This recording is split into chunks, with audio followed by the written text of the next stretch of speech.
Hey guys, Mitch here from the TheAudioDabbler YouTube channel, and today I'm gonna probably start a several part series off of this video, but just talking about song structure, music production, and getting your noodles and doodles into something tangible that you can actually produce, give out, demo out, whatever you want to do with it. But I feel at kind of lost sometimes, or like, because all I do is noodle and I don't have anything physically tangible to show for my hours of noodling on the iPad. And so I just kind of want to break down some stuff and how you can get more productive on the iPad. And this would translate. Hopefully, this will translate. I will install Cubasis as well and go through some similar things in it, and maybe any other DAW that I have. Probably won't dive into Aria until I get a bigger, better iPad. And so if you think about a song, I had this earlier. But if you think about a song, it's an intro. I'm kind of covering my microphone with that. Sorry about. So as an intro, whether if it's an ambient track, regardless of what it is, there's an intro and there's an ending. So it's going to fade in if you're, an ambient track with, no vocals. There's going to be a kind of a fade in and there's going to be a fade out. And so those are your intros. You're going to have a verse if you're kind of a pop rock kind of song, verse, chorus, pre-chorus, break, chorus, however, there's a bunch of different ways you can structure a song. If you're kind of hip hop, you might have a hook, and the hook could be the intro, and then you bring it back after, kind of like in your chorus or whatever. If you're doing more of ambient tracks, you may have an evolving pad that just kind of evolves for 5 minutes, and then you just have some bass and drum loops kind of in the background of that, and then just play lead for 5 minutes. That's kind of how some of these more ambient tracks are made. But I've kind of boiled it down to there needs to be consistent loops throughout the song, because that just makes them familiar. That just, gives a consistency of the song, and there needs to be something that changes. It keeps it interesting. And that's usually in a pop and rock song, it's usually the lyrics. But if you're doing more instrumental tracks, that could be your lead line kind of changes throughout the song. Your pad is evolving, and so that creates change throughout the thing. Change up some drum beats and stuff. But it's pretty much, if you take a whole bunch of loops and then you just arrange them, you can come up with a song pretty quickly. It may not be the best song, but it's something. And there's a guy, Chase Jarvis, said the best camera is the one that you have with you. And basically, if you see something and you want to take a picture of it, what do you use? Well, if you've got your $5,000-$10,000 camera with you, obviously you're going to use your $5,000 or $10,000 camera. But if all you have is your iPhone, then use your iPhone. Don't not do it just because you don't have your big camera with you. And Tatro, another YouTuber, if you haven't checked out his stuff is pretty cool. He does a lot of live electronic little music and tutorials and things like that. But he kind of played off of that. I'm not sure if he meant to or not, but he said the best sound recorder is the one you have with you, because he went out and filmed some ducks and some things and made an ambient track out of that, just using like a microphone that you just plug into your iPad or into his phone or whatever that he had. And so I'm going to kind of say, the best song or track is the one that you actually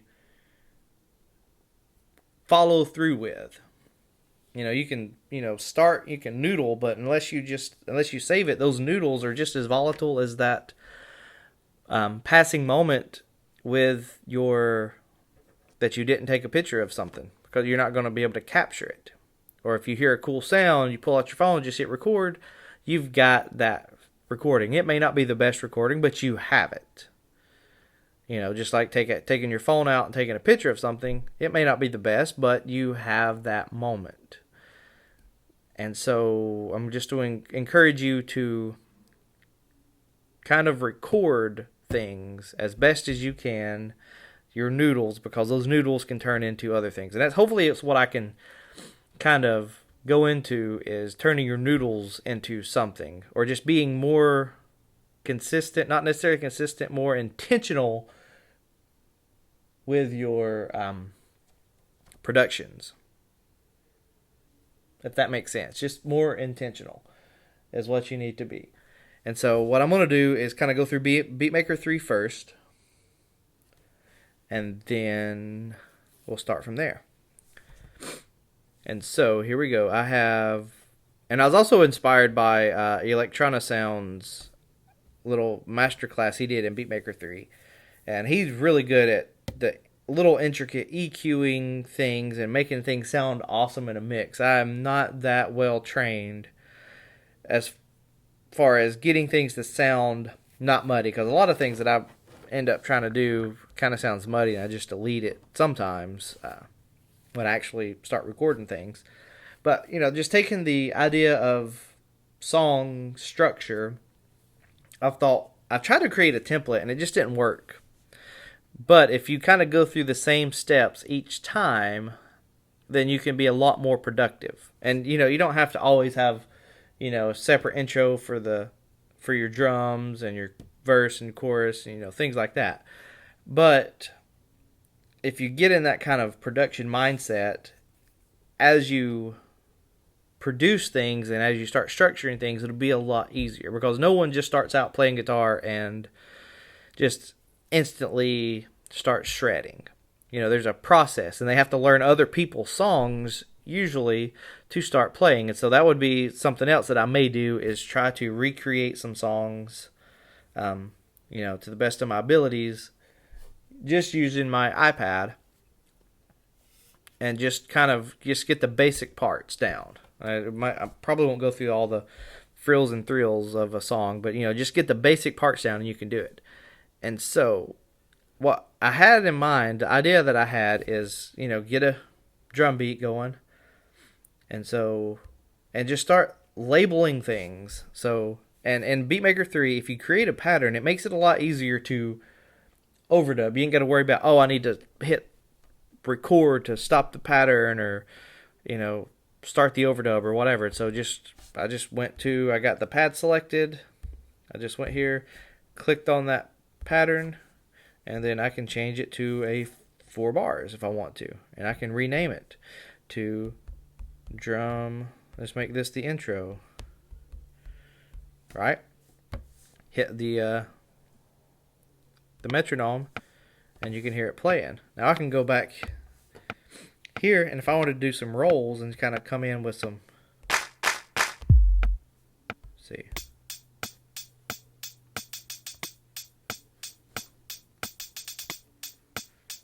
So if I want that to be kind of the intro of the song, I can start out. Oops.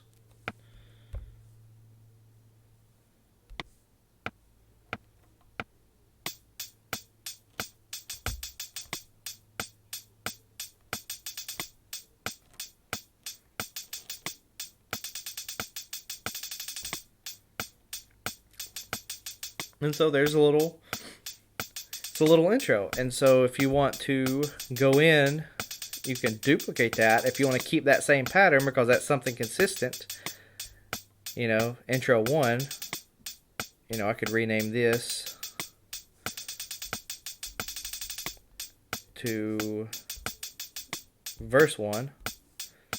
Okay, so now that I have that pattern, I can hit the record button. Make sure you, whenever you do this, make sure you click off of whatever repeat function you have down here at the bottom, because that's messed me up a few times.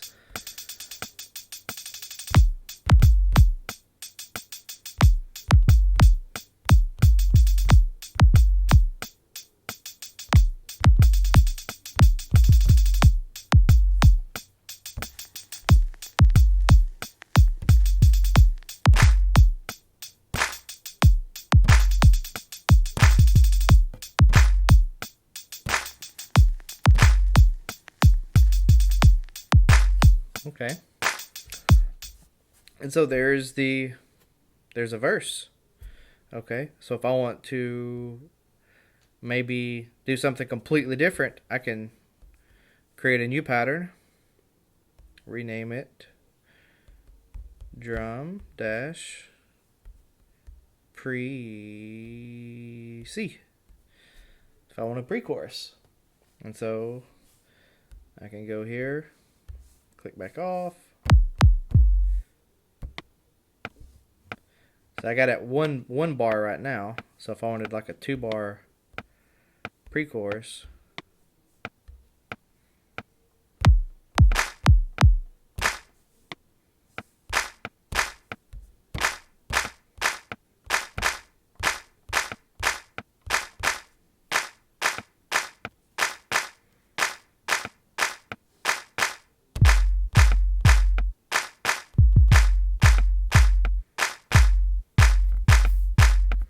okay, so you can see how quickly you can just, build up the tracks. And what's great, the way I'm doing it right here, is they're labeled. Right? And so you can start going over here to the song mode. You click over here. Now you can start actually throwing these things there, throwing them here. So I got, and it has the name. When you name them, it has the name. So you got drum intro, and then you got verse, and then say I want an 8-bar or 16-bar or an 8-bar verse, and then go into a pre-chorus. Okay, so that can play.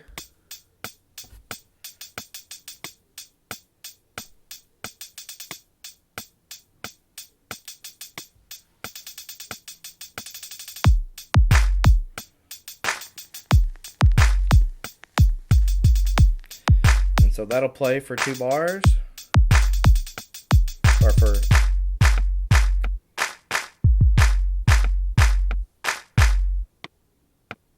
and so if I wanted it to go from the pre-chorus and then have the intro as the kind of the chorus, so we can go.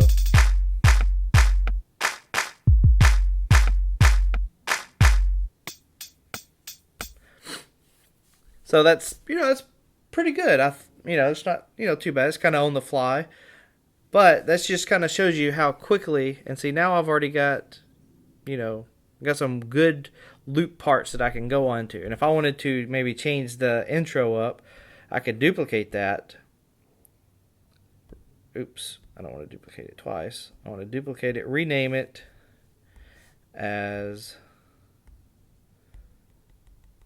maybe I want this to be the chorus. And then I want to change a few things about it, so I can remove that one, put that one there, and then I can start maybe manipulating the chorus, and so I could build out, and then you have a good, nice, long song structure as a basis for your track. And then from there, if you could start out with drums. If I wanted to, I could start out with an ambient sound, and I could just kind of hold a pad down and evolve it for 5 minutes, like I was saying earlier, and that would be the basis for your song. And so that's probably it for now on this video. I'm going to continue building on this track and doing other parts of the video, but hopefully this helps and inspires you and gets you to actually trying to put something tangible down. That was my thing, is I need something tangible to show just to myself that all of this music production that I'm doing is, it's fun, it's a fun hobby, but at the same time I'm not having anything to show for it. So that's why I want to kind of do this, to hopefully it helps me to be more intentional with my music production and not just noodle and doodle for hours with absolutely nothing to show for it. So anyways, thanks for watching. Stay tuned for part 2. Hit that subscribe button. Like the video if you like that. I do have a Patreon, and I do have a direct PayPal me link. I will leave those in the description below, and I will talk to you guys later.